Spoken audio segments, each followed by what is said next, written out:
and I'll see you later. Oh, that's funny. I was I'm gonna get a whole new setup one of these days. I'm gonna get a camera, a light, I have the whole thing. We're gonna elevate this. Okay, we're live. Let me take this down.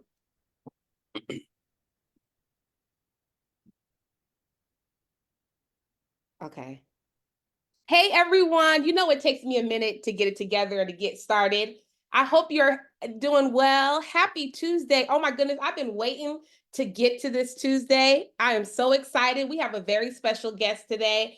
Her name is Robin Turner, and I'm going to let her do her introductions later. And we're going to have a great conversation talking about adverse childhood trauma and some of the impact that that has on education. So make sure if you want to join into the Zoom, join us in the Zoom. If you want to engage with us on Facebook Live, please do so. Make sure you engage and have your questions coming.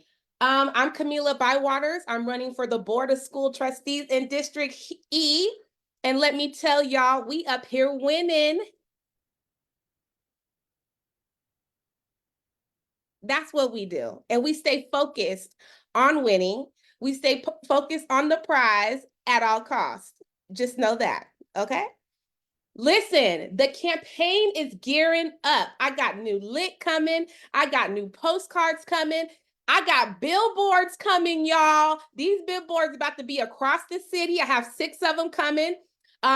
September 11th, my billboards are going to be up and ready. So thank you, Miss Henry. We was on the phone today talking to the guy and negotiating some prices. So listen, we out here. We are working hard.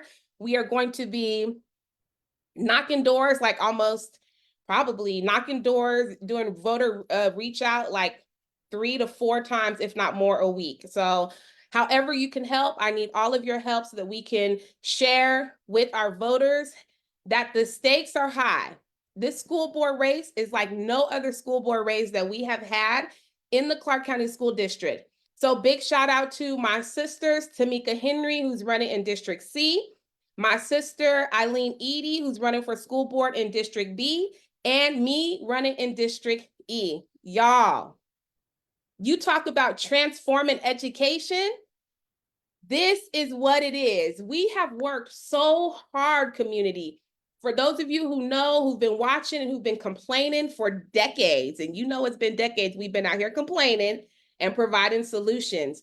We are in a prime, smooth spot to really transform our district. So make sure that you're learning about Tamika Henry in District C, Eileen Edie in District B, and myself, Kamilah Bywaters. Listen up. There's a couple events happening this Saturday.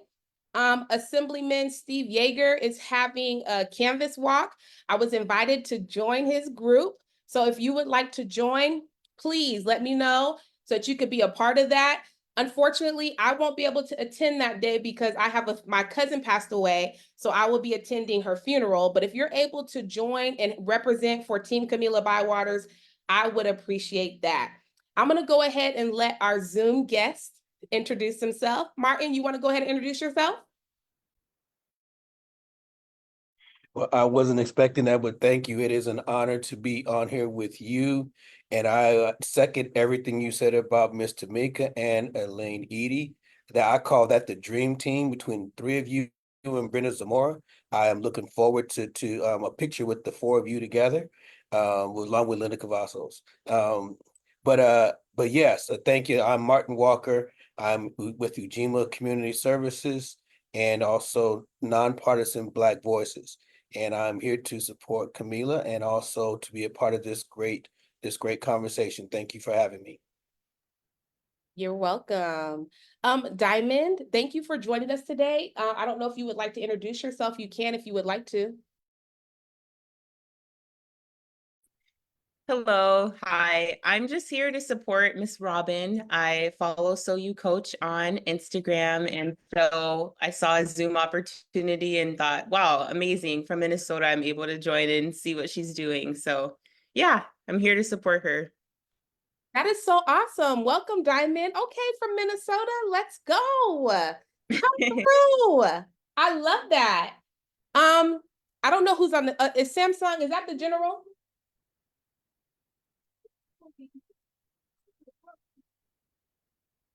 Okay, Mr. Rodney, you ready?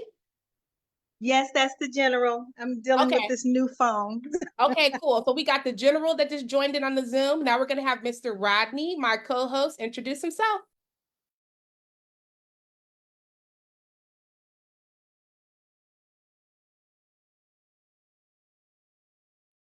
Oh, you're on mute, Mr. Rodney. I was like, what, is he taking a break? You've been mute the whole time. And see, I had my groove going too.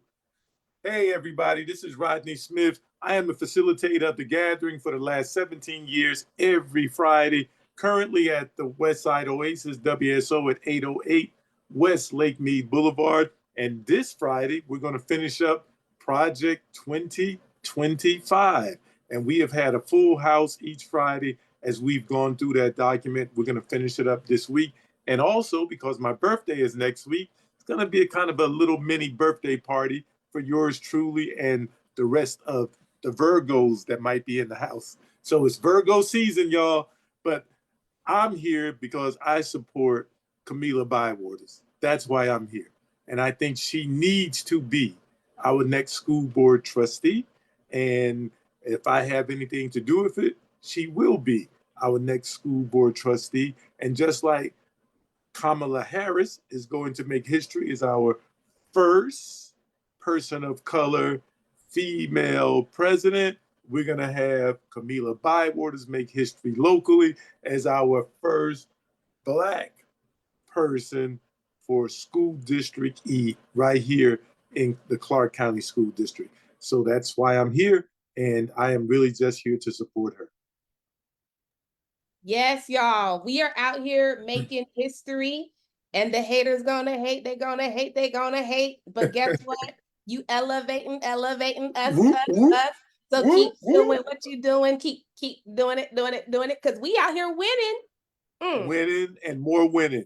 Winning, okay? So you all, goodness gracious, I had an endorsement interview yesterday. So I can't with the IBEW, International Brotherhood of Electrical Workers. So I should be finding out soon the results of that.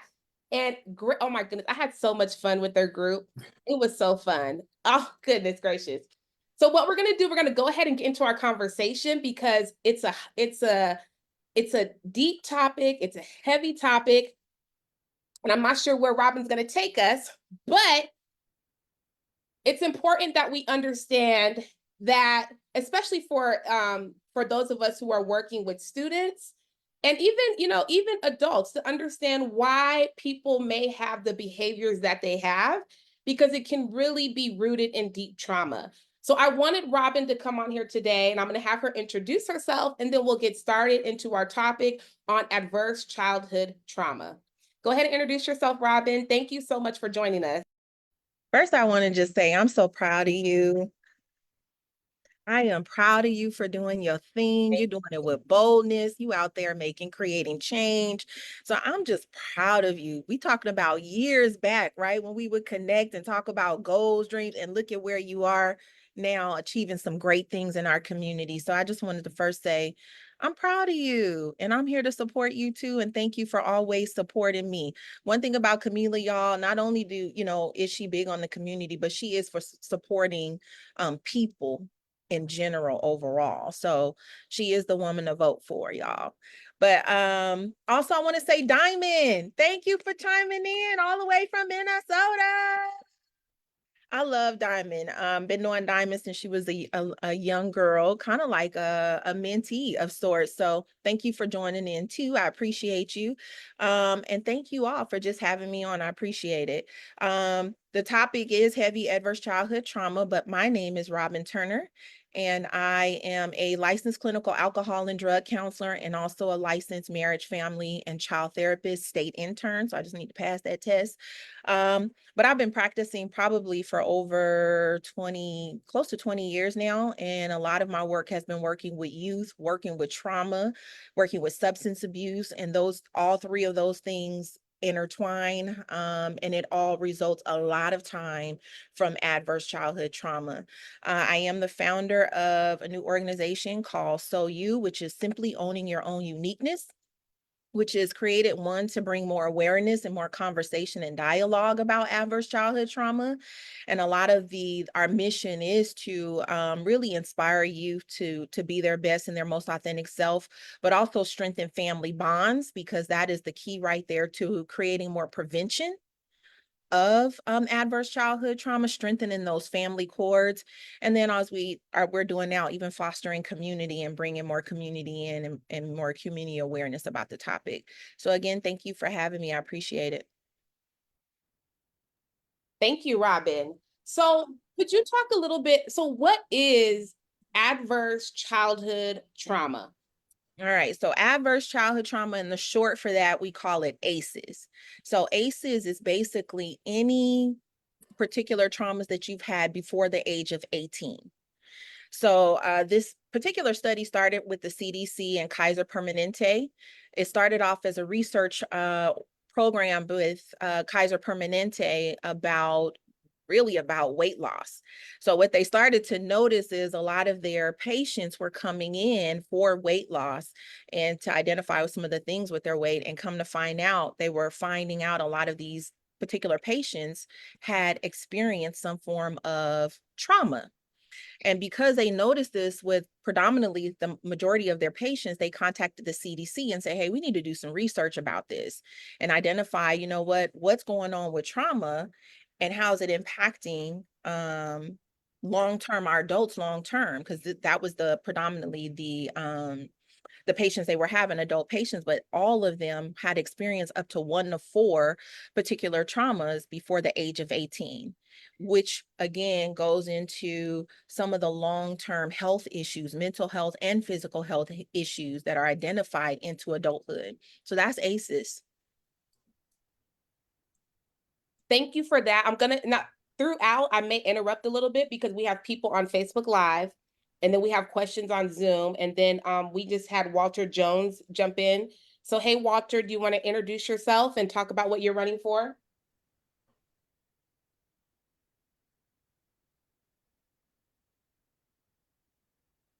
Okay, so he'll come back. So we have people in the chat, and I want to make sure that we recognize Tamika Henry's in the chat. So she's the candidate for District C. And she said, love you, Robin.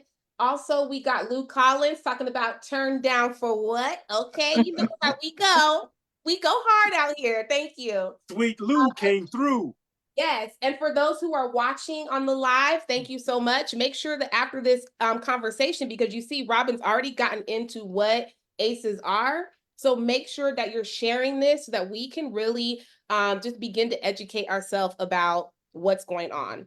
So there is a question for you in the chat. Do you want to ask it, Mr. Rodney? Yes. I deal with youth, and well, there's a whole bunch of people that fall into the youth category because of my age, but even people in their 20s and 30s are having relationship issues.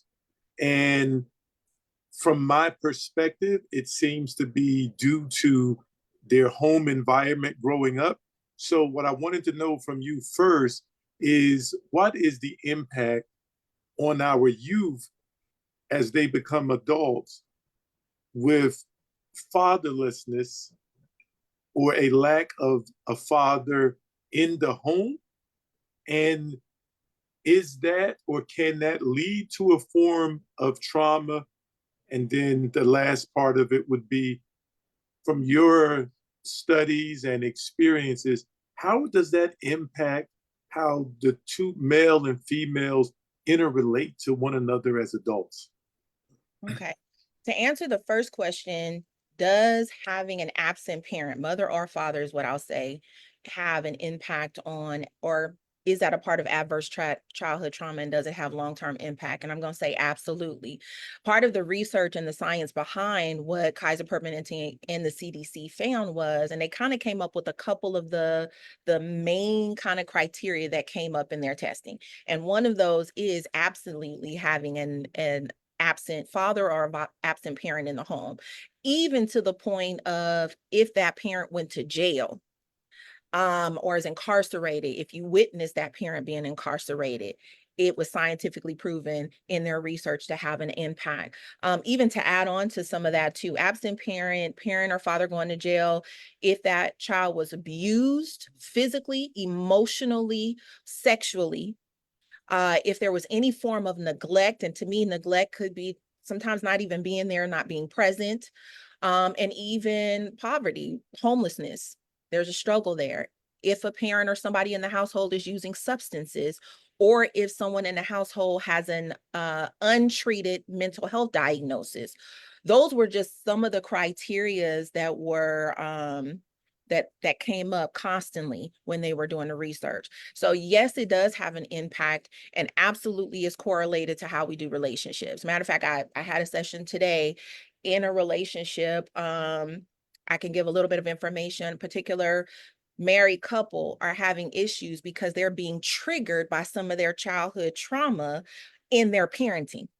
It's showing up, some of the abuse and neglect that was experienced in the childhood, and how they're now responding to one another in a couple, as a couple, how they feel like each other should parent, and then the father projecting certain behaviors onto the child, the mother feeling to be protective because of her abuse in the relationship. So what I see in relationships too is how we attach. I like to call it, sometimes we have secure attachments, sometimes we have avoidant attachments. Avoidant attachment is, okay, well, sometimes I'm gonna break up with you before you get me because I want to defend or protect myself. It could be fear attachment. I'm afraid of intimacy. So maybe I'm not as close as, or afraid of commitment in relationships. There's anxiety and avoiding, kind of the same things. I'm a fear of getting too close or letting you see too much of the real me. So those are just some of the ways that you can see that show up in actual relationships. Anytime there's a fear of really truly being intimate, and I'm not talking about the sexual intimacy, I'm talking about We letting. don't have any problem with that, apparently. Okay, let me, that's never the problem. It's the problem of being vulnerable, as we would say, into me see the true aspect of who I am, and allowing me to see the true aspect of my partner, and being vulnerable enough to talk about some difficult things or the hard things. That's where usually those traumas show up. So it's usually, sometimes I want to get out first, or sometimes it even shows up in domestic violence. That's some of that fear response, and how that shows up is I'm trying to control the dynamic of the relationship. And where we really want to be is healthy, secure attachment. So even when I'm working with parents, married couples, or even if you're in a relationship, the goal is you want to get to a level of that secure attachment. And that really requires a level of vulnerability. And you do have to deal with what happened back there. If there's been some abandonment, some neglect. So now I'm struggling to trust. I'm struggling to fully let you in. Or another defense is I'm trying to completely control the dynamic of the relationship in some formal way. Those are some of those things that we do to protect ourselves from hurt and pain. I know that was a lot. Yeah. Like, that I'm was a like, whole dang, lot. I didn't fell out already.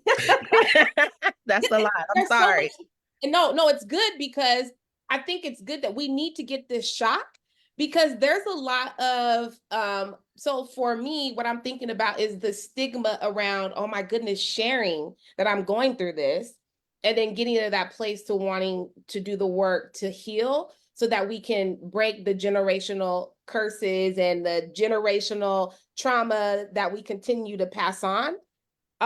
So good. Oh, I don't even know where to go from here. I think there was another part of the, oh, you did talk about adult relationships. Can I add to what you said, Kamilah? Yeah. You said a lot of people and a lot of adults, where we struggle is because a lot of times there's that shame around what was experienced. So if there was molestation, male or female, there's a lot of shame there. And even in childhood, when there is sexual abuse or emotional abuse, it's also that guilt that is carried. Even when I'm working with kids that have experienced it, it's a shame there, but then they take on a level of guilt about what happened. And then we got to process that, hey, that was not your fault. you were a child.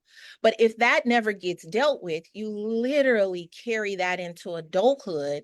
The only thing about what happens in adulthood is you've now learned defensive mechanisms to protect yourself from being hurt again, versus needing to go back to the experience. Not that we need to live there, not that we need to blame, but to really process the experience, sometimes even grieve the experience.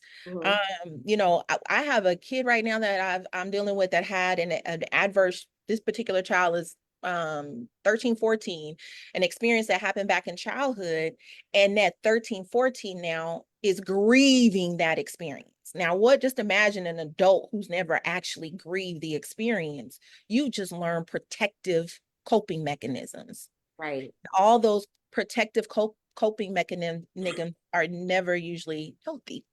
They just protect you from the pain. And what I tell people, whenever we become very protective of pain, what we usually want is connection and relationship, but we usually have our harm out as soon as the people come close. So, Doc, what about the sort of the flip side of that, where someone who has been sexually abused or physically abused, Mhm. in some cases seems to have a certain propensity to be an abuser, whether physically or sexually themselves?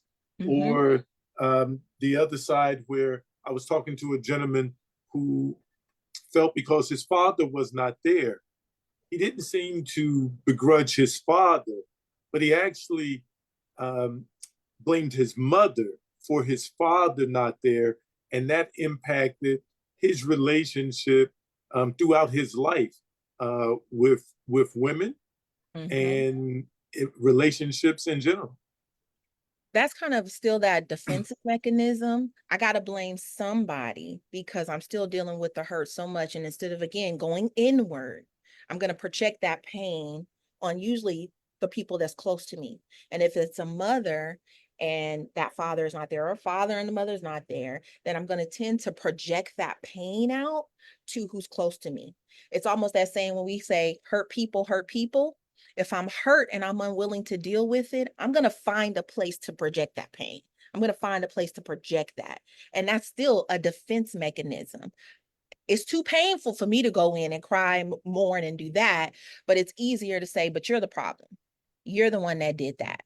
And I'm really just saying I'm hurt and I don't know how to deal. So I'm just going to put that blame on you. Another thing I think that kind of comes up too on the opposite or the flip side is sometimes codependency. I just want to please you. I want you to stay. I don't want you to go anywhere. So now I'm becoming codependent. I'm putting up with a lot of things because I'm afraid of, it goes back to that abandonment. That parent was not present. I'm afraid of being abandoned, or if there was neglect, I want you to see me and love me. So now I'm becoming very codependent, and that's not healthy either, because we need to stand on our own. We need to become independent, and then you join together. So those are still some flip sides of how that trauma can impact someone: codependency and also the projection. I've seen parents even project the pain on children, and their expectations. That's where that abuse comes from. I'm trying to control you in how I discipline versus teaching you. Someone that has domestic violence, that goes back, I'm trying to control the dynamic of the relationship in order for me not to feel the pain. So that's that power in control. So if I've been in a household where the mother figure was the dominant party, the abuse or emotional neglectful, then now I'm in relationships and now I'm in this power and control. I need to be dominant. I need to control this situation in order for me to protect myself. And that's where that domestic violence comes from. And really what it is, that inner child, that little boy or that little girl feels like I need to control the situation in order for me to feel good, for me to feel safe. So when we get to children in schools today who seem to have a lot of pent up anxieties, pent up emotions, I've been into schools, and General and I have been into schools where it was like the intervention, and these children were first graders, and but they were very violent, and they acted out. And I remember one girl was in the class, the prevention class that we were just in, and did great while in the class. But as soon as she got into regular class, we just happened to be walking down the hall, and she was being kicked out of class because she stabbed someone with a pencil. And as horrible as it seemed, once we got more details, we found out that the girl was in a house of children, siblings, as well as cousins, very little adult supervision because of the work schedule and other things. And the children were just kind of sort of surviving on their own. And then she took that behavior from home, surviving amongst a bunch of other young unsupervised people, and she brought that behavior to the classroom, which was abhorrent and caused her to be removed from the regular learning environment. What are your thoughts about how those traumas at home impact a child's ability to learn and to integrate themselves into that school environment?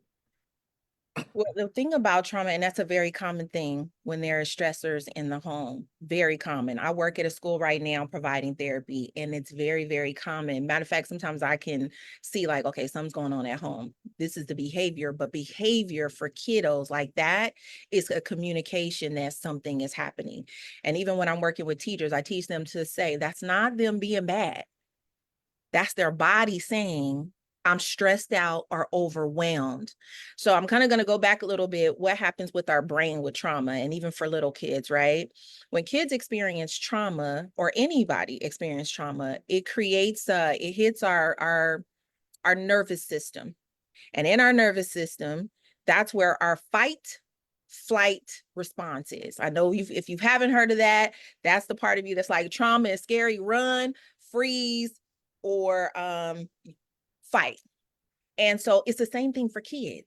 So what happens is that hypervigilance is stored in their body. So when they're in a stressful household and the environment is that of high stimuli, then it's going to make that child a little anxious. So a little kiddo can't tell you I'm feeling anxious, but you're going to start to see that shift in behavior. I've seen kids get up and throw things, or punch things, or yell or scream.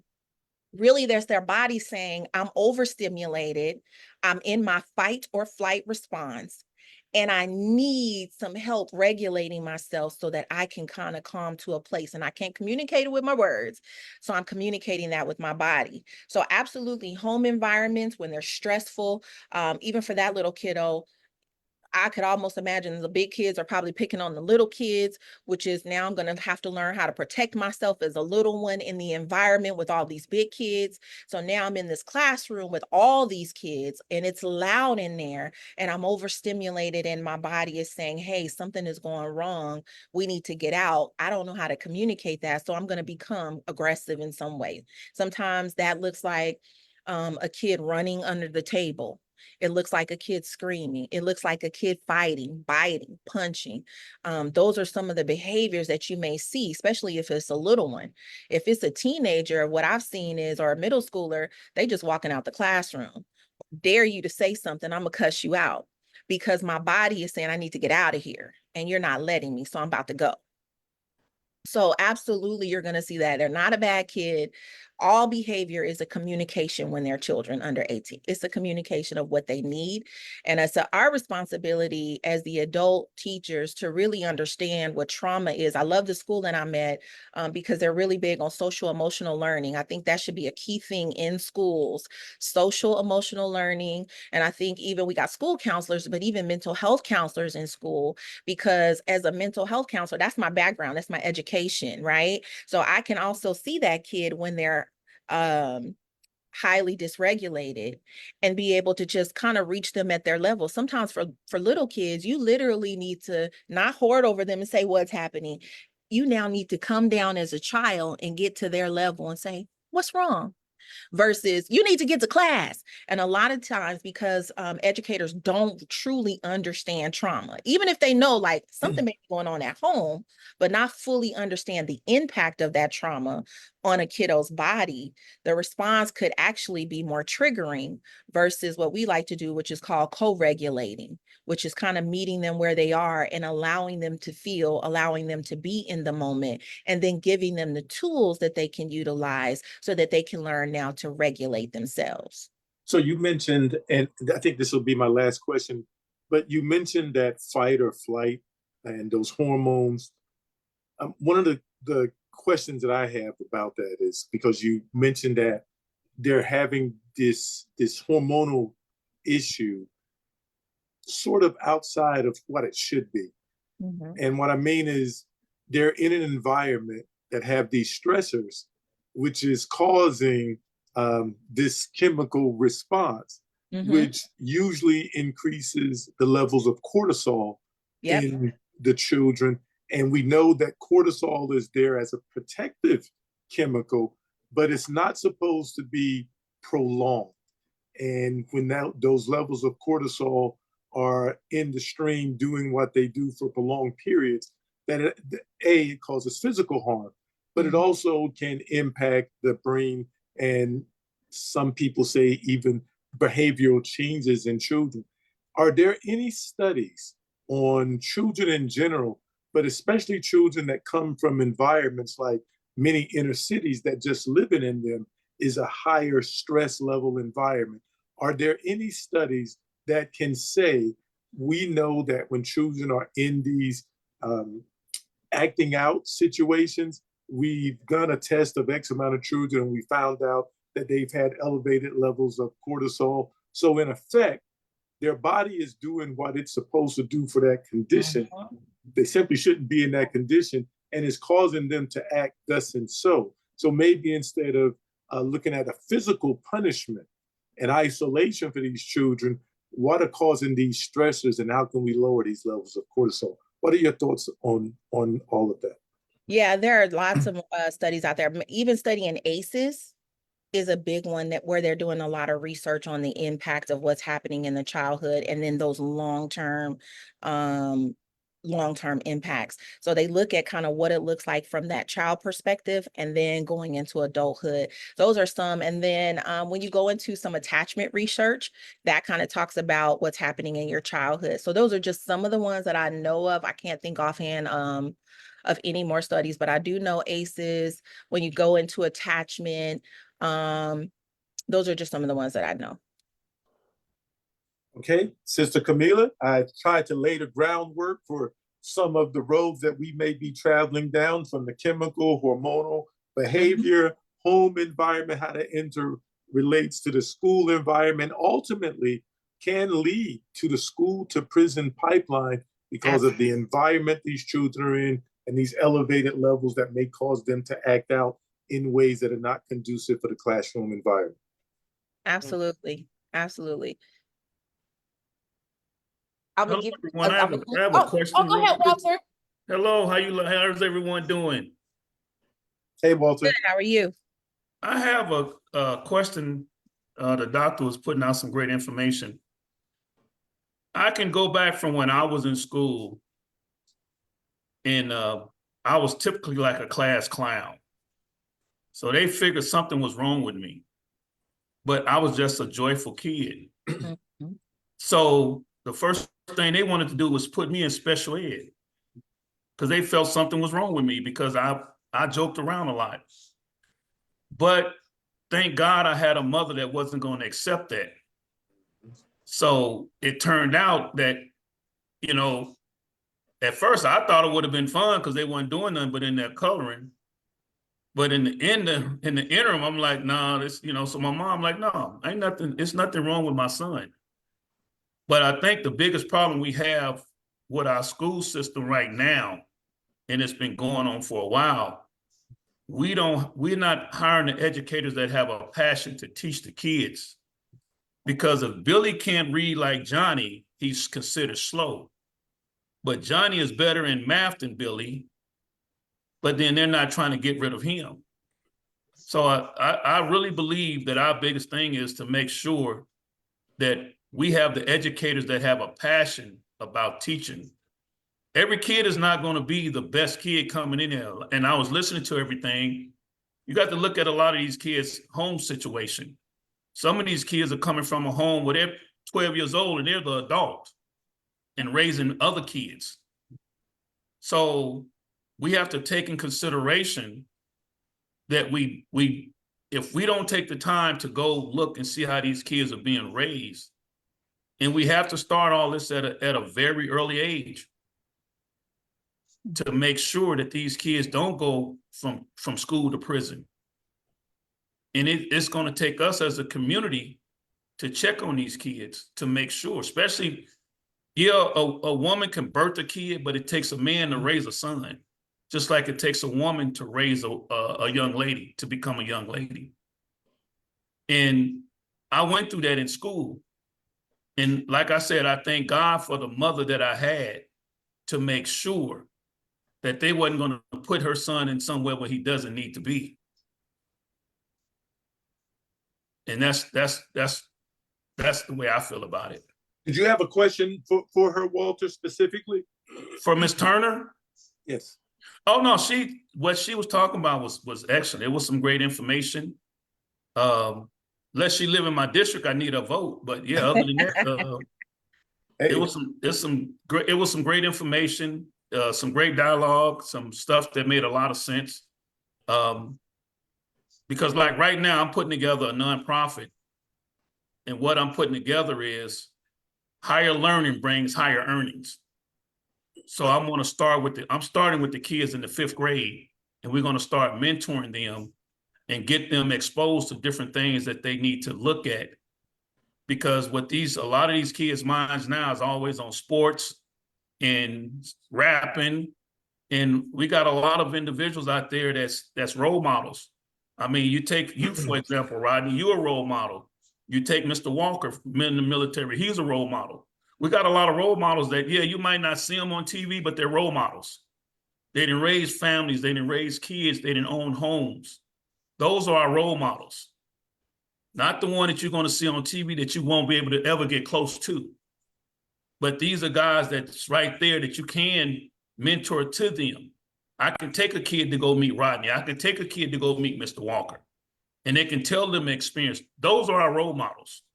So Walter, what I want to do is I'm going to use your comments to segue into, because you said something that I thought sort of hit the nail on the head, and it was parental involvement, how you had a mother that was involved in what was going on with you at the school. So if we could get the doc to share, when children are going through these various traumatic experiences, whether it's the absence of one parent or the other, or abuses, or in some cases being food insecure, being home insecure.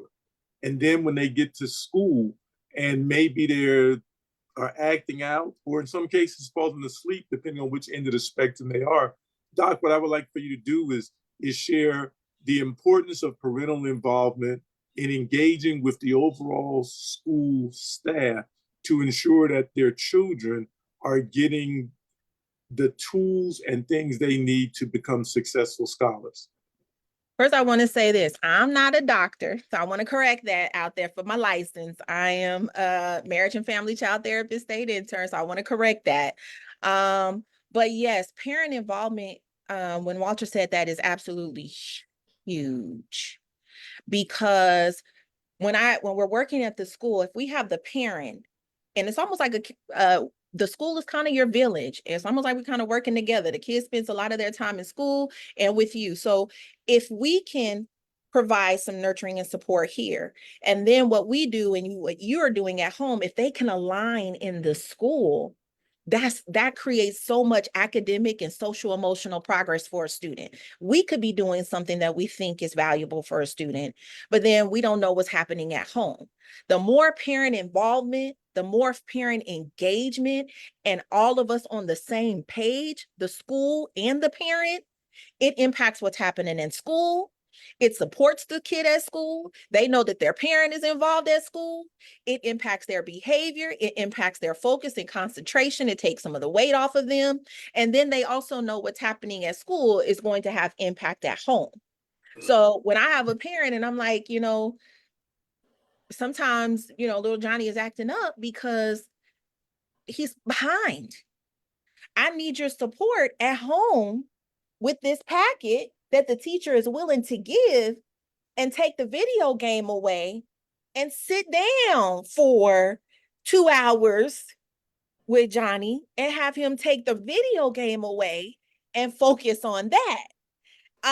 If we can have that kind of partnership, or this is what we're doing, you know, the consequence at school was maybe today you got a reduction in your playground or your recess, and we're gonna have you doing some schoolwork. Then when you as a parent come, can we support and align at home that there's a consequence for the behavior here? And it can simply be you don't get as much TV, you're finna sit and continue to do this packet. Now we're in agreement. Oh my goodness, how much successful a student is going to be when there is parent involvement, school involvement, and then we're working together. A lot of times the school could be working overtime, or sometimes going back to what Walter said, maybe it's not that teacher that's providing all that they could, because we have that too. But we're getting that parent, but that parent has to come. Sometimes I tell the parent, go sit in a classroom, see what's happening, see how the learning is being provided, because then you can have some say so and say, you know what, I don't know if I like what I see here.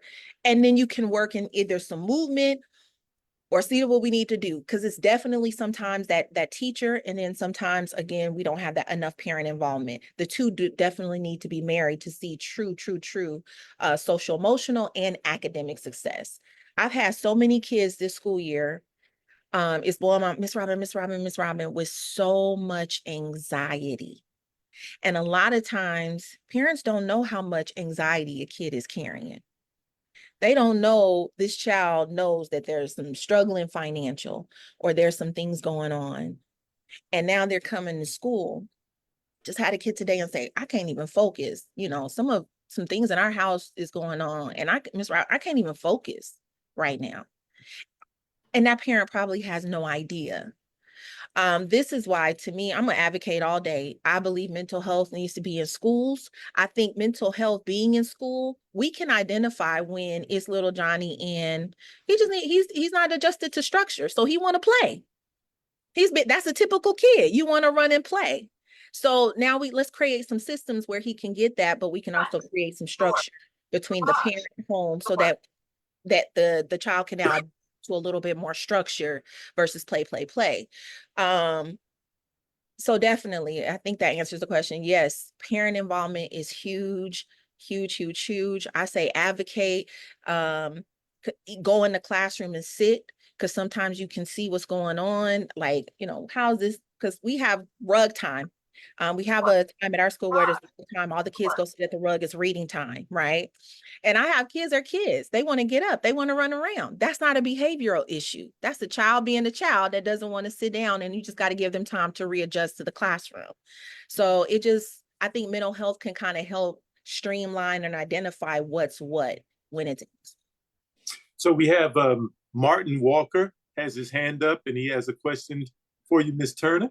Martin, please ask your question or make your comment. Thank you, Brother Rodney. And respect to you, my elder, Brother Rodney, as well.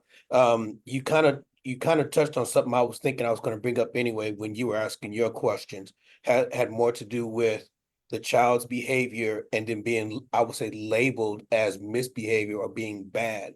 So we all know, studies show that there is a correlation between academic achievement and having teachers or educators who look like them.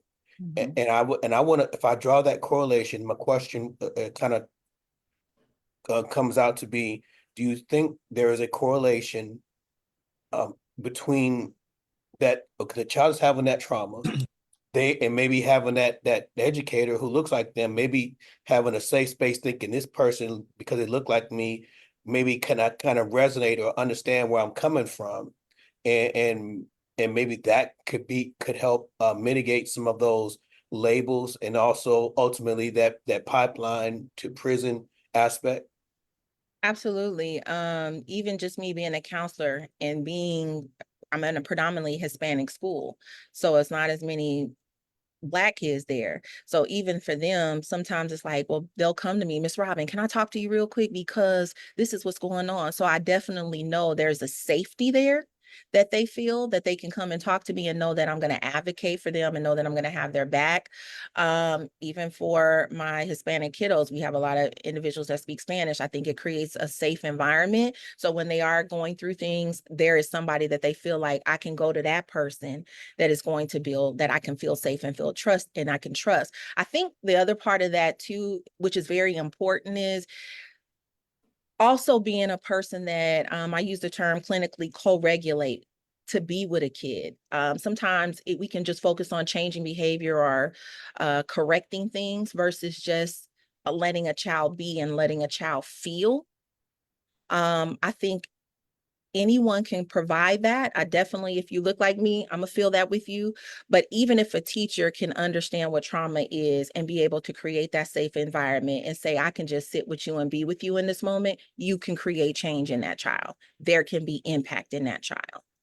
So for me, I think it's not just, I think educating teachers, having them have more education around what trauma looks like and what it is, having teachers have more professional development surrounding social, emotional, and even parent engagement. How do you engage parents? How do you have these difficult conversations sometimes? Sometimes I have teachers that I don't even know how to engage the parent to talk about this.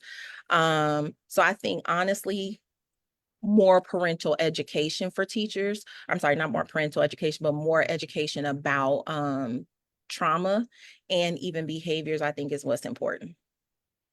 Okay, well, I believe Ms. Bywaters is back with us. Welcome back. Yes, y'all, they, THEY, are messing with me. Can I interact on what Brother Walker said? Yeah. What Brother Walker said made it was a very valid point. I remember as growing up here in Las Vegas, a lot of our educators, and I'm sure Dr. Bywaters and Tracy Lewis from being in Vegas, a lot of our educators at some of the schools we went to, they looked like us, and it made a big difference when it came to education, because they didn't. It was no room for error. I don't know if it's because everybody in the community knew each other's family, but it was more of a respect thing, and you took school more serious than what's going on now. When you have when we started getting bused from West Las Vegas to other schools, and that's what brought on a lot of problems. Most of the schools we had over here, when they was from the first grade to the fifth grade or the sixth grade, and it was individuals, the principals, the teachers, the counselors, they all looked like us. And it was a better result. I can say that much. I have to agree with you, Walter, because growing up too, I remember going to school and I can say, oh, I know your mama. I know your daddy. You had a lot of that, which created a greater level of accountability and community. So I know when I went to school, what I'm not going to do is do something because I know so-and-so over there knows my mom, or, oh, that person knows my dad. I think it was a lot more of that growing up. I think it was greater community growing up. And when there is definitely greater community like that, I think it's greater accountability in the school. I know it kept me in line and some of my friends when you kind of had that village, and to know that that parent who knows your family can hold you accountable too. I think nowadays we don't have the same villages that we had growing up. And I think also, well, I'm not going to say none of their kid because I don't know how their parent may respond to that. Versus back in the day, you could say something. You could say something. You know, you shouldn't be behaving like that. So I think with the generation shift too, that has changed quite a bit of what we had growing up in that village and community. If we had more of that, yeah, it would absolutely make a difference. Awesome. So real quick, we have a heavy hitter in the Zoom. And let me tell you, I don't know, Christina, if you're able to say hi, introduce yourself, but it's important that you all know Christina because she does work nationally, y'all, nationally. And I want to make sure that I give her her flowers every single opportunity that I get to come around my sister. She elevates me. She is a big supporter of Tracy and I and Lavapsy. I know Christina had a question And I don't know if you're able to say something, but I would love for you to, if you can. And then we Hi, have everybody. Hi, I'm just grateful to be here. Thank you so much for the introduction. I'm Christina Laster, and I'm the one of the educational directors for the National Action Network. And so, yes, I do a lot of work across the nation with specifically for Black children and families, and in the space of policy and legislation. So my whole thing is, if it's not codified, it didn't happen. So a lot of people call me the queen of codification. I'm going after laws or amendments or either impact litigation when it comes to stuff that's happening to our children. And so I did put my question in the chat because I'm driving. Unfortunately, I haven't been able to be here before because I've been late at work, working late nights. So I'm just grateful to be able to be a part of this conversation. Okay, so Yeah. what she put in the chat was there's been a rise in youth and young adult suicides. And this is also something on the opposite end of the spectrum too. We're seeing this in older people now, but focusing on hers. There's been a rise in youth and young adult suicides. Are we missing the indicators of their emotional vanquishment? Should the flags be updated? Yeah, I think we are. And I think because, like I said, coming into the school, right, I had so many kids come to me and talk to me about feeling a level of anxiety. And I'm mental health in the school, but what if I wasn't there?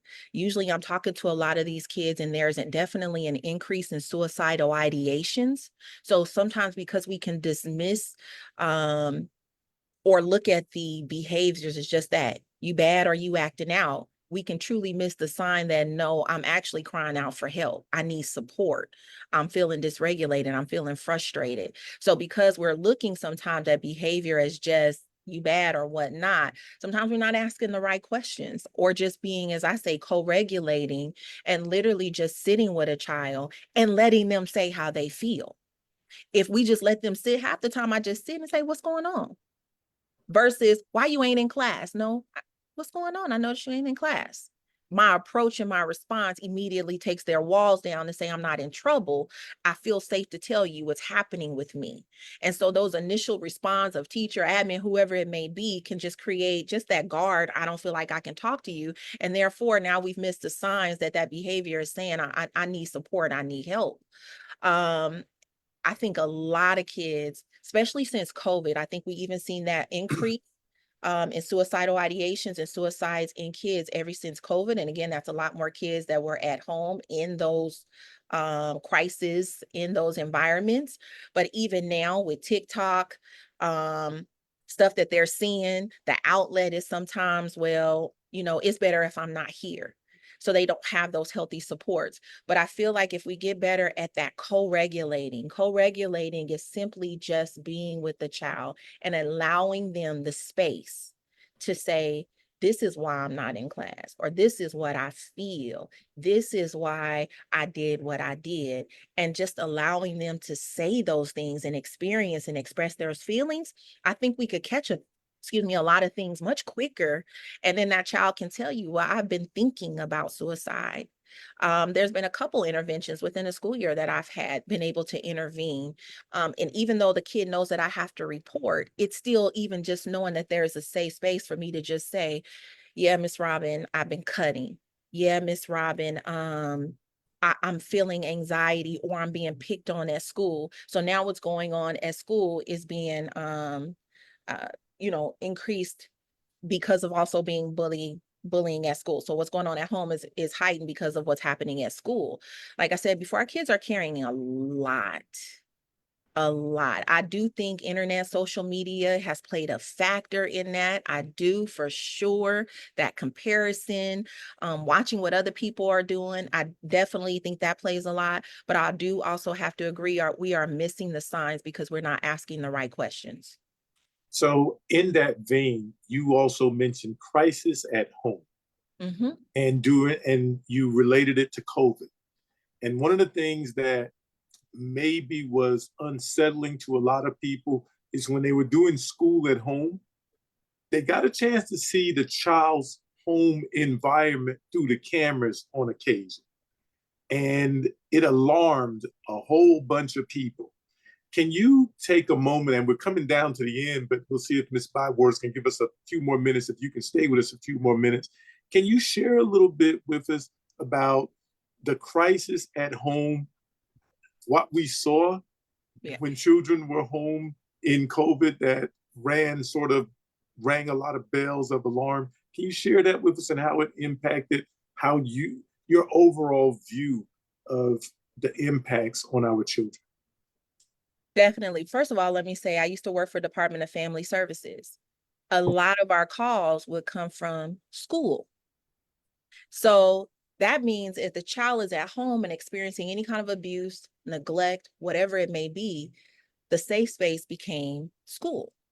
That's why school created predominantly a lot of those calls came from schools reporting, hey, I think something's going on. So now you've taken that safe space, somewhat of a safe space away, and now I have to stay in this environment. So now if I'm being abused, now if I'm the parent or the adult, because I have, as you said, a lot of kids that are parenting themselves or sometimes even caretakers for a parent. They're now at a young age, which their frontal lobe is not fully developed, right? So now they're carrying more weight of an adult, experiencing stress that an adult feels. And their mind is not even fully able to conceptualize, process that. You're going to see an increase in mental illness in our babies, anxiety, depression, which begins to be, I don't want to be here anymore. So there's a heightened level of suicidal ideations and a heightened level of actual suicide completions in our kids, because the home environment is the foundation. If the foundation is not stable, it impacts every area, of their life. For some of them kids, school is the safe place. That's where I'm getting the nurture. I'm getting fed there. If it's a right teachers, adults, I'm getting loved on, I'm getting nurtured, and I'm able to say, hey, this is what's going on, or this is what I feel. And again, for some of them, it's a step further, sitting down and really allowing them to feel safe with you, where now, you know what, Miss Robin, I can tell you, there's some DV at my house. I'm scared. There's some things going on that I'm hyper vigilant. I can't focus. So home environment, the foundation of a child, when that is not right, when that is not solid, then you have the impact of mental and physical health, increased depression, increased anxiety, and inside suicide completions for children.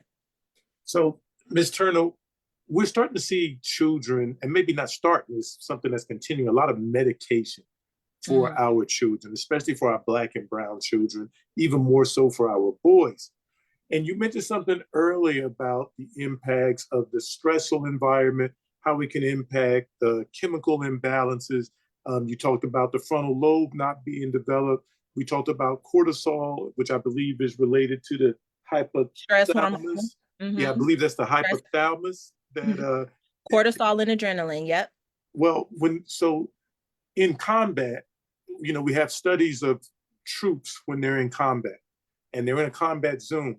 And when they are relieved of that duty, they may go back to their barracks, for some that are lucky, but others still sleep in that combat zone. So they have those higher levels of stressors and anxiety. And I remember they gave us exercises to do. They gave us breathing exercises. They told us to watch our diet because that could impact us. Look for any digestive issues because that could be a sign of anxiety. So we talked about a lot of the causes, and oftentimes when we get to the fixes, it's punishment or chemicals. But I wanted you to share things outside of punishment, outside of chemicals, that can be used at home as well as teachers could use in schools to help maybe lower anxiety and some of those stressors. Absolutely. So for a lot of our kiddos, because I'm one of those, I'm gonna say this on here, I'm not, when it comes to medication, I don't think a kid's brain is already being altered. I think medication shouldn't be that first result. Absolutely not. I do think you've heard me mention a lot of co-regulation, right? You don't know how much rubbing a child on their back, if they are okay with touch, speaking to them in this tone begins to regulate the nervous system, begins to calm them down. Holding their hand, physical touch, asking for a hug. Those are simple things that we call co-regulation that decrease some of that stimuli in the brain, where they produce some of that natural hormone, serotonin, that reduces the stress, right? Those are some things. Physical touch, hug, rubbing on the back. Those are some of the things I tell teachers, talking in this tone, coming down to their level, watching how you speak and what you say. Those are some of those foundational skills. Listening, letting them say how they feel. The other thing that we use in school is a lot of fidgets. So for some of our kids that are hyper vigilant, we use fidgets, some things like poppets, help them to calm and regulate. It's that senses that they're using. So sensory reduces stress and hormones and chemicals and produces that good hormone. So I use those stress balls are huge.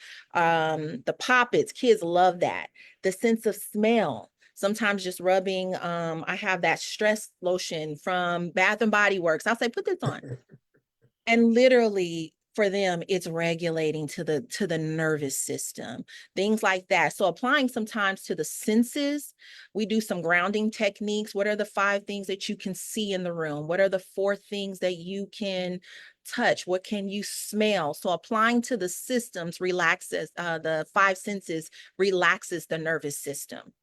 Also, adults get it all the time, but I even recommend sometimes for kids, if you can afford it, massages. Those are things that regulate the nervous system, that can relax the body. Activity for kids, activity, getting their body moving, get off the game, go run, go jump, go do something, get a jumper, sports, activities. Those are things that relax and reduces some of those unhealthy chemicals in the bodies because they're exerting it.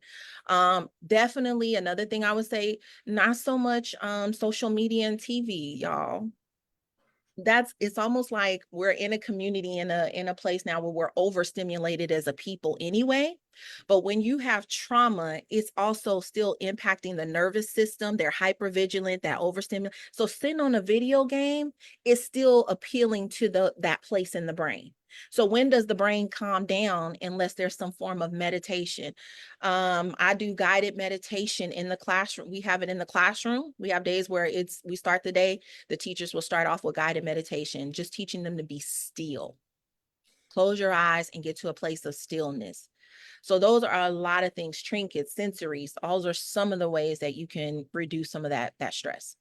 So I'm glad that you mentioned that. And I hope the educators that are listening here in the Zoom as well as on Facebook take heed to some of those things within the span of what's permissible in school, because there are things that we can do outside of punishment, and especially outside of those chemicals, that could be done to help lower the stress, the anxiety in our children. We do need to look at diets that our children have in the schools, especially because there may not be much we can do at home, but we should still share those types of things.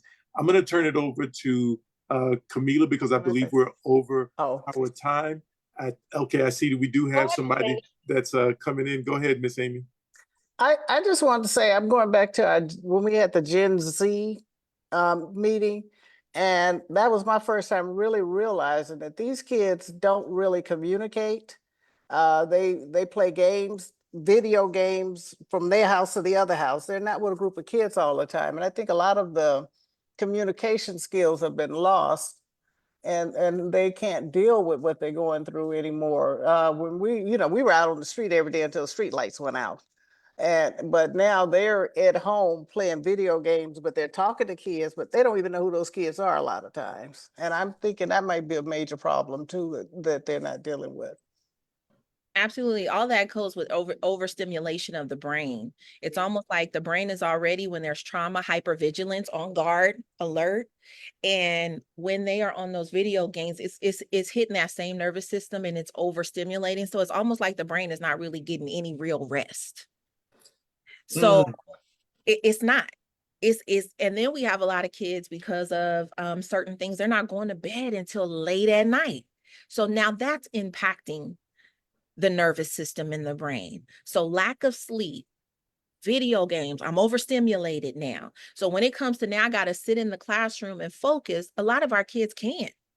You want me So- to sit and focus when I've been playing the video games and constantly overstimulated? It's a struggle. So, Ms. Turner, as you mentioned that, and from Amy's question, these video games and social media, we're finding, well, I guess they knew it a long time ago, we're just finding that the effects that they have on the hippocampus portion of the brain is an addictive behavior very similar to if a person was taking cocaine. And so our children are demonstrating behaviors associated with addicts, but not in the traditional sense of a substance taken in the body, but actually digital media / technology being absorbed almost directly in the brain. Can you share some thoughts on that?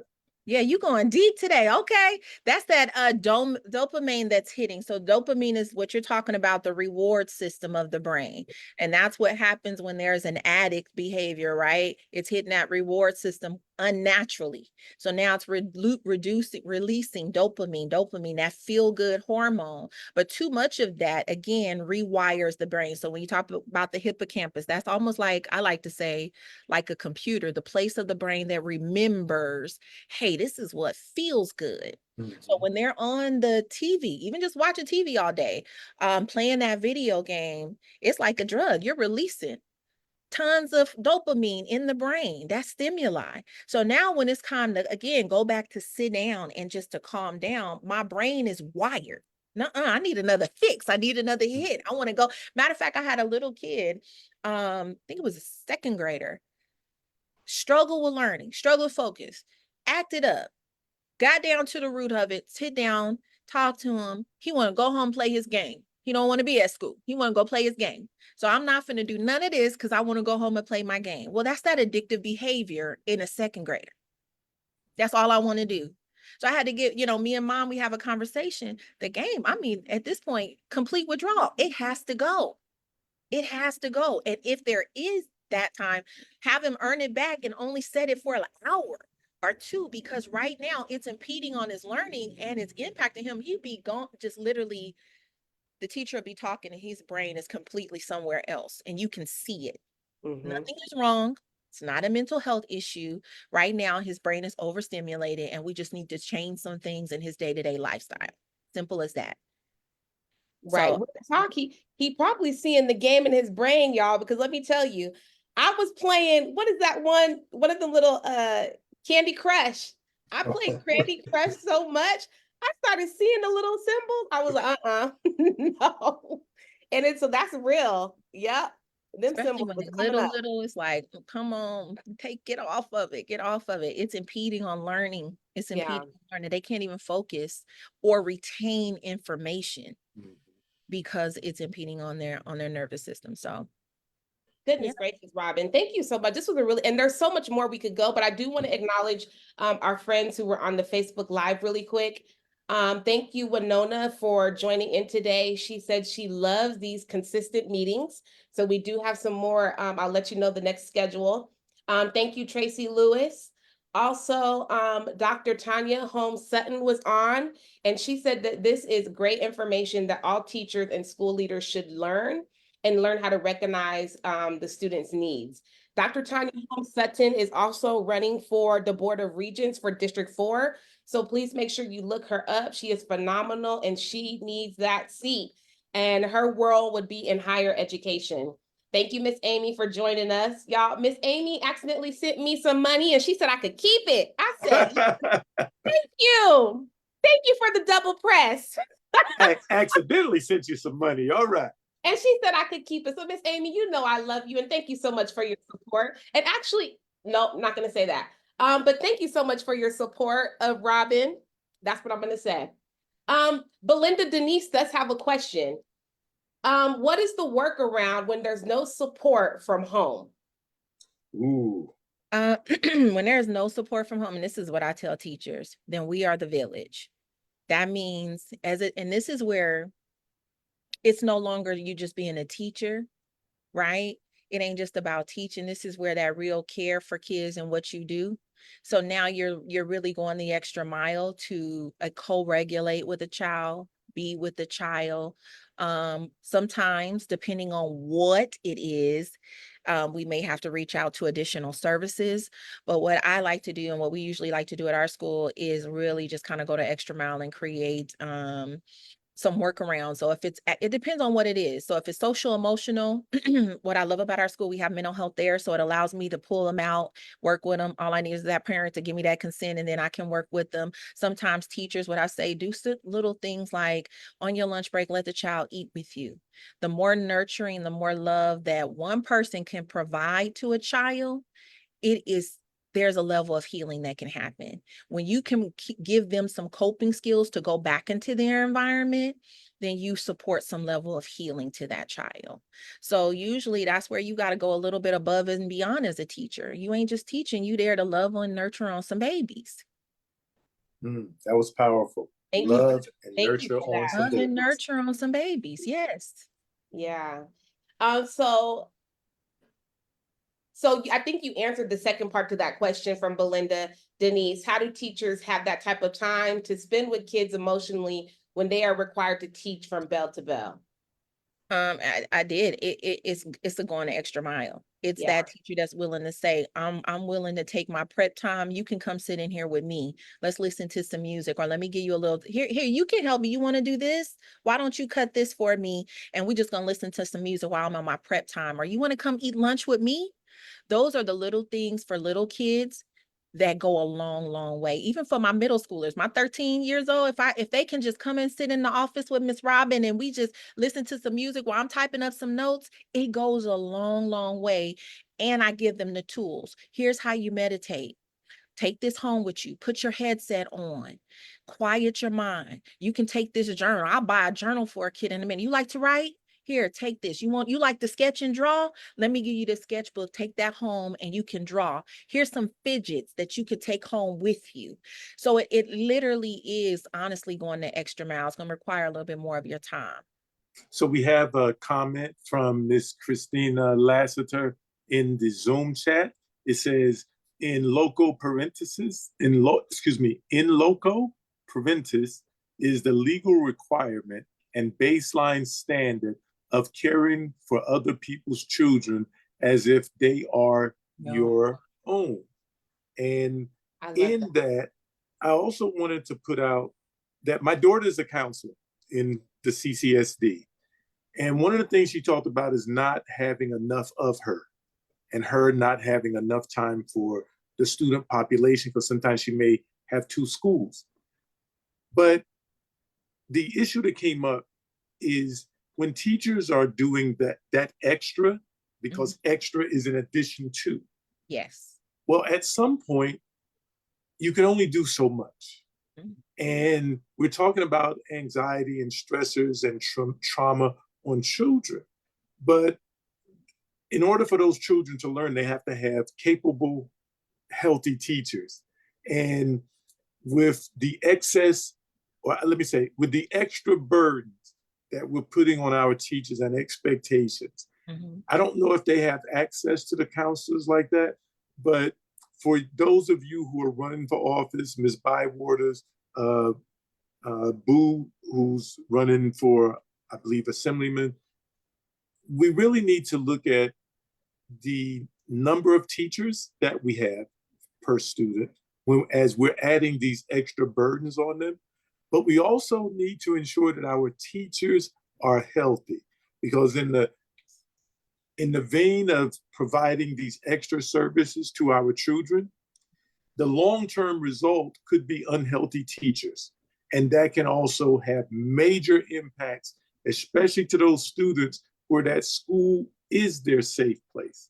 So I just want to sort of put that out there for everybody on the call to recognize that as we add these extra duties, which can be burdens, which can add up to be stressors on our teachers, we can be creating an unhealthy educational environment and an unhealthy work environment for the student and for the teacher, and we need to address that. Can I add one thing to that, Mr. Smith, too? If there's if we could be added into the curriculum, meaning like quiet time or meditation is a part of your day. That's 5 minutes that is for the entire class that is a part of your day. At the school that I go, it's a charter school. When we do meditate, it's a part of the day. So the first thing in the day, we may start with a 5-minute meditation before we even start the day. Or things like SEL, social emotional worksheet or learning is a part of the school's curriculum. I think these things have to be embedded in the culture of the school. That it has to become embedded in the culture of That's education. leadership. That is leadership in the school itself. That's leadership in the district. That's leadership on the school board to ensure that those policies that are being implemented properly. And it's also leadership on the legislature to make sure that the educators at every level have all the things that they need for our young scholars. So this is not going to be, if we get one to do it, all of a sudden it's going to be fixed. Really, we're talking about all hands on deck. They call it wraparound services for a reason. And we need to wrap our hands, wrap our arms around our scholars, but as well as those educators that are responsible, that we give that responsible to educate our scholars. I see this conversation is going, we must be into it because we've talked about some technical things and people are still on Facebook asking questions. People are still here, but we're about 18 minutes over. Ms. Bywaters, how would you like for us to proceed? So I want to just acknowledge, we're going to not do the questions because they do have questions in the chat, but I want to acknowledge Trustee Brenda Zamora, school board trustee, she's in the chat. Candidate Tamika Henry, she's in the chat. Also, yep, oh, we made it through. So really quick, I do want to say that Trustee Brenda Zamora said that it's heartbreaking. We definitely need to really listen to the kids and their feelings. And she also wanted us to know that the students suggested to include hotlines on all of their student IDs. So that was implemented this school year for students. Thank you all. Okay, and then Belinda Denise said that all support staff are assigned duty from bell to bell, and teachers are selling preps like bottle H2O. Oh, so wow. This is why I love to have these conversations, because on Tuesdays, when I'm not in a campaign event, because it's really important that we hear different perspectives and how important it is to have our mental health professionals a part of school curricula, working with teachers and really investing more in the social emotional, in trauma-informed care for our students, because there's just so much happening. The adults in the building are dealing with trauma. The students in the building are dealing with trauma. So we need that bridge to help us work through everything that is happening. I hope that you had, we did talk about a lot of different topics today. So my hope is that one, Robin will come back and we can kind of expand on some other things that maybe people wanted to know about. Robin, people are already texting me about you. I'm trying to understand, y'all, I don't know how this is a thing, but Facebook says we already have like 177 plays. So I don't know. So that's good. So what I want everyone to do is make sure that you're sharing this information with your networks, share it on all, share the Facebook link on all of your social media. What was I gonna say? Any last final thoughts before we leave? And I close it out. Again, Kamilah, thank y'all again. This topic is very near and dear to my heart. You know that. So thanks just for bringing awareness to it and being an advocate for change. Appreciate y'all. You're welcome. Thank you. And there's so much, like, there's so much work that we can do. And Mr. Rodney is right. Like this is all of our community working together, but definitely the leaders understanding that this is a need and that we need to invest in our students, in our staff, to ensure that we have the proper supports in schools. I am a definite proponent of increasing mental health professionals in our school and providing some other consultants within our Clark County School District. So it's really important that we have the qualified, experienced people who can bring results. And, you know, I really enjoyed this conversation because I learned something every time. I'm like, okay, Kamilah, you got to work on that part. Okay, you got to work on that part, girl. Like, it's refreshing for me to know, okay, because I can be a little, I'm like strict and stern. So it's important to me to know, like, okay, Kamilah, people are dealing with trauma. Our students are dealing with trauma, and there's a special way and care and concern that we have to have for our students. So thank you so much for joining us. We've definitely taken you over our time. You could definitely press the end button at any time and roll on with your day. And we'll continue to talk on here like we do. But final words, anybody else? Mr. Rodney, go ahead. Oh, well, I was actually going to call on Miss Amy because she always has something wonderful to say. Yeah, true. Miss Amy, would you like to chime in? You have just such a wealth of experience from multiple levels of working in the school district. It takes a village. All of us have to pitch in. You know, and yeah, I got a lot to say, but I can't say. But it takes a village. It takes everybody to get in there and work with the kids because they're doing the best they can. The kids are doing the best they can. It's on us adults. Was there anyone else that wanted to chime in before we sign off of the official broadcast? Brother Ma'atin Walker, you always come loaded with plenty of questions and observations. Do you have a comment and observation for our discussion today? Thank you for that space. Again, I really appreciate this conversation, and Ms. Kamilah for always having this. The public needs to know these things so we can better support as the village. Even I don't have any children in CCSD, but I'm still part of the village, and I still reach out to kids, and I still do my mentoring. It takes all of us to still build out our future community, our future leaders, our future police officers, whatever it is you put future, those are our kids. Those are our babies. So I appreciate Ms. Turner for the wealth of knowledge and the time that she's given us. Good evening to you. All right. Thank you. That's my brother right there. Yes, thank you so much. Thank you, everyone. Really quick, let me just say what our upcoming schedule is. Okay, where'd I go? Here it is. Okay. So we have coming up next Tuesday, we're going to talk about Project 2025. I don't know if we have a special guest, Mr. Rodney, that you wanted to invite, but that's our topic next week. September 10th, we have a conversation with Leo Murrieta. He's the Nevada director of Make the Road Action, and he's going to be talking about the state of education, centering student voices, and the real threat of Moms for Liberty. And then October 8th, we have Dion Gant coming. She's going to be talking about supporting our youngest learners, myth busters, and key insights on early education. Now, so I have some other people coming. Christina Laster is going to give us a day whenever she can. It's going to be, oh, I can't wait. It's so exciting. And then guess who else is going to come? Who's coming? 2024, Laura Jeanne Penrod is the Nevada Teacher of the Year. Woo! She's going to be coming on the show. So let's go. Listen, anyone else out there, if you want to come on, you don't have to have a special title, any of that. You could just be me and come on and we can have a conversation, okay? Like, so don't let that intimidate you. We're friends, we're family here, and we want to hear what you would like to talk about. And it's really important to me as I'm running for the Board of School Trustees because I want to know what the community is thinking about. Because for me, we transform education together. So it's not only, I don't have all the ideas and the brightest ideas. So I'm listening to how we can move education forward together. And you can guarantee, like what I've been saying on my tour around Las Vegas, this is us. This table that we're going to be at is for all of us.